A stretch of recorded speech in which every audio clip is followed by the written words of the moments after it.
Here's Brody Brazil.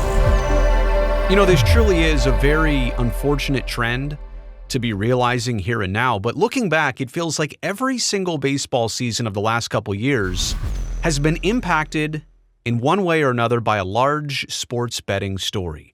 Sports betting has crossed over like directly to the inside of the game of baseball. This is nothing new. I mean, let's recall Pete Rose, but it seems like the frequency of these stories and the headlines, and the case of this, a pitcher for the Cleveland Guardians had 2 pitches flagged. What does that mean? Well, Major League Baseball and the Players Association are now having to take a look at potentially intentional pitches thrown way out of the strike zone to affect certain sports bets. Let's dive into this. Let's tell you about Luis Ortiz of the Cleveland Guardians. What exactly happened here? Ortiz is a pitcher who threw 2 different first pitches of totally different innings in totally different games, one home, one on the road. Those 2 pitches got flagged separately, but then they were put together. A pitch from the June 15th game against the Seattle Mariners, and then a June 27th pitch against the St. Louis Cardinals. Baseball didn't see this. The Players Association didn't see this. Sports books didn't see this. But a sports betting integrity firm called IC360, they're the ones that picked up on this. They're the ones that alerted the sports books. The sports books found out about it. Baseball found out about it. The Players Association has found out about it. So Major League Baseball has placed Ortiz on non-disciplinary paid leave through July 17th. It's not fair to say suspended, but it is kind of like that. And you'd have to think there is some reason to put him aside. You can't just do this arbitrarily. You can't say, well, we think there might be something here. There's got to be something definitive that needs to be discussed or investigated, or some type of lead they have to pull Luis Ortiz aside from his team and basically keep him out for about 2 weeks until the All-Star break is over. Baseball needs this time to do their investigation, to try and get this right and figure out what to do next. And I know what you're thinking. Wait, flagged pitches? What does that mean? Like, what did he do with these pitches that were so interesting? I'll get to that in just a second. The significance of all of this, and by the way, it comes from a story on ESPN.com via Jeff Passan. The great Jeff Passan does a tremendous job covering baseball and the deep stories. Jeff's article says, quote, "The alert on Ortiz's first pitches flagged bets in Ohio, New York, and New Jersey. Betting on the result of first pitches, like of innings, is offered by some sports books, with such wagers commonly referred to as micro bets. Basically, it's the prop bets that are really minute, really minuscule. What will happen on the first pitch of the third inning? What happens in the bottom of the third? What is that first pitch, a ball or a strike? Or what is the situation that happens? Like, with technology now and with the ability to place so many different kinds of bets, it's almost easy to get lost in the shuffle, like these certain wagers and whether they're won or lost and how to track them, or track somebody who's trying to circumvent a bet, trying to intentionally know the outcome of the bet to benefit themselves in a wager that they or their friends might have placed. That's the significance of all of this micro bets on like first pitches of innings. For example, in Seattle at T-Mobile Park, there's the first pitch of the bottom of the second inning, Randy Arozarena at the plate. You can see where that arrow is pointing to. That ball is definitely out of the strike zone. He didn't entirely spike it, but I would also say, like in his defense, couldn't he come out and have the excuse of, well, it was my first pitch of the inning. I just did some warm-up tosses. Every one of my first pitches might be a little bit offline. Now, this one goes in the dirt. It was nowhere close to the strike zone. So there is that in Seattle. And there was the similar pitch in Cleveland, except this one was way out of the zone. This was on Apple TV. It was the Cardinals visiting Cleveland. Way low and way outside. And again, both of these ones made it to home plate. It's not like they hit the dirt 4 feet out in front of home plate. I mean, I've seen worse. I've seen baseballs slip out of a pitcher's hand and you go, well, what just happened there? But then the pitcher's usually looking at their hand and putting some more legal substance on their hands to try and get a little bit of a better grip with the rosin bag. But these were interesting because they were first pitches. They were both low and way outside, and that's what got these pitches flagged. Think about the level of detail here. Now, we've got pitch tracking. We've got technology to monitor every single thing now in the game of baseball. Spin rates, exit velocities, you name it, launch angles. So the baseball can be tracked and measured, and all of these pitches are recorded, like what happened, where they went. All of that goes into an algorithm.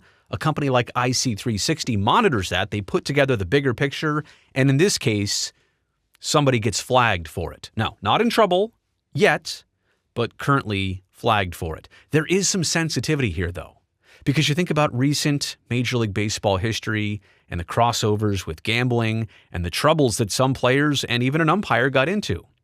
Last year, Tucupita Martino got a lifetime ban. The Padres infielder had placed about 400 different bets on baseball. You are not allowed to bet on diamond sports, baseball or softball, if you are a baseball player. And so they found him guilty, and they banned him for life from Major League Baseball. And then even this year, like approaching this baseball season, the umpire Pat Hoberg, the author of one of the World Series perfect calls. What does that mean? He had a World Series game a couple years ago where he did not miss, behind home plate, a single ball or strike call. The computers backed him up and said every single ball he called a ball was in fact a ball. Every single pitch he called a strike was actually a strike. Not too many humans are capable of that. Pat Hoberg, really good at his job, but baseball had to fire him for sharing what he said was sharing legal sports betting accounts with a friend. Probably shouldn't have even been sharing, let alone have his name attached to anything. Maybe he wasn't sharing. Maybe he was the one behind it, tried to play it off as sharing. Nonetheless, Pat Hoberg lost his job. Now, I do believe when I covered that story, there was a way for him to get reinstated next season.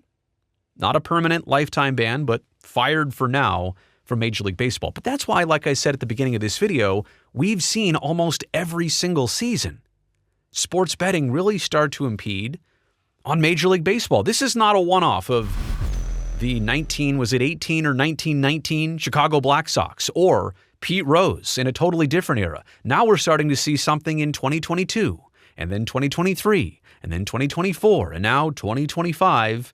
Multiple incidents, including an umpire and now a pitcher, potentially trying to alter the course of baseball games relating to sports bets. So what comes next? Ortiz's paid leave, this is again from ESPN.com, which ends at the conclusion of the All-Star break, was negotiated between the league and the MLB Players Association. If the investigation remains open, like if they can't conclude here in the next 2 weeks, his leave could be extended. It is a paid leave, but it is a leave, and certainly if it doesn't go well, there's bound to be some consequences. Again, I'm just here to say baseball and the Players Association, they do not let it get this far unless there's a little bit of smoke. And if there's smoke, there might be fire. Who knows? But the PA and Major League Baseball, they would not be shutting him down if there wasn't something to discuss, something to talk about. And so that's what they're doing. Maybe they find nothing. Maybe they find this was an accident. Maybe they find this was just coincidence. Maybe there's proof of that. Maybe there's not. I really don't know how this is going to go, but obviously I'll be keeping an eye on it. Here are my takeaways from this entire situation. It's very impressive, the measures that are out there against trying to cheat the system with sports betting. Sports books employ companies like IC360 to watch out for them, right? It's their business. It's like their security guard. They've hired a security guard to watch out for things like this where people are trying to cut corners and cheat the system. It is pretty impressive that like 2 pitches like that. I mean, if you're a Guardians fan and you watched those 2 games by him and you said, all right, that was kind of weird, but you probably wouldn't have thought much of it. Well, a computer tracked it, an algorithm recognized it, it alerted it to humans, they looked at it, they kind of blew the whistle here, waved the flag on it, and now here we are with these 2 pitches that have been flagged. So that is impressive that everything is being watched. At this point, though, if you're a ball player, and if he really was trying to cheat the system, win some money. How much money, by the way, would you win on one of these micro bets? Is that worth risking? We'll get to that in just a second.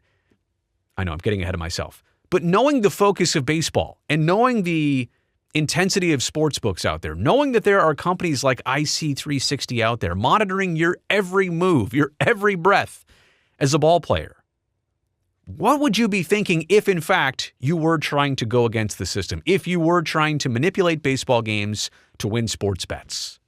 Even a pitch like that. It's not a big bet. It's not who's going to win the baseball game, but it's a micro bet. And you know it's out there, and you are purposely trying to help somebody win or yourself win or whatever. You're trying to influence that wager by your actions directly. But what are you thinking in doing that more than once? You know something like that now has a potential of being flagged in 2025. And again, for any athlete who's thinking about doing this, if this was intentional, you realize the pitcher just didn't get on the mound and say, I think I'm going to do this now. It was all premeditated. If in fact it was intentional, it was all premeditated. And what's the thought behind how much money can I win from this micro bet? If we're talking about an amount like $20,000, hey, sounds good to you and I'd love a clean $20,000. Well, not doing it this way, but if somebody handed me a check for doing nothing, great. Or even throwing a baseball the right way, great. But if you're trying to cheat the system and do this, and you're a ball player who's making at least several $100,000, if not a couple $1 million a year, like I'm not picking anybody here in particular, but let's just say the salaries of Major League Baseball players are far greater than $20,000 at once. You might get $20,000 easy per start. So is it worth that risk, hypothetically, to win one of these bets and to try and do it undercover and to probably pay somebody's commission for, running the money through this? Is it really worth it? It's not. I think you know the answer to that already. And I think the point of all of this is that we're seeing examples and proof of pure addiction to sports betting. For some people who are not only in and around professional sports, but like the players themselves, the umpires themselves. We're not talking about coaches. We're not talking about front office people. We're talking about the actual people on the field that play and umpire and control the game. Even they cannot control their addictions to sports betting. At the very same time, advertisements all over the place. Bet on this, wager on that. Hey, your first 3 bets are free. Bets are free on Wednesdays, I don't even know. I don't pay attention to those things, but yeah, you can't get away from it. It would almost be like if there was a problem of Major League Baseball stadiums all of a sudden burning down. And please, let's never have that happen. But all of a sudden they're burning down, and next thing you know, Major League Baseball sponsored by Duraflame. We got to take a second look at this. There is a problem. There are some things going on. It should not be happening at this frequent of a rate. I get it. It's on your phone. It's more accessible than ever. Sports wagering. Athletes are more enticed to maybe try something out, but you're going to get caught. It's not worth it. And I'm not saying in this case it was intentional. We don't know that yet. These are just 2 pitches that got flagged, but let it serve as the example. If nothing else, players all around Major League Baseball know right now that everything they do that feels even just a little bit abnormal to what people expect from them is going to be watched. Let me know what you think about all this in the comment section down below. Also, thumbs up down there. Really appreciate that. Helps me, the video, the channel. One more favor to ask of you. Make sure you hit that subscribe button. I would love to see you back here next time.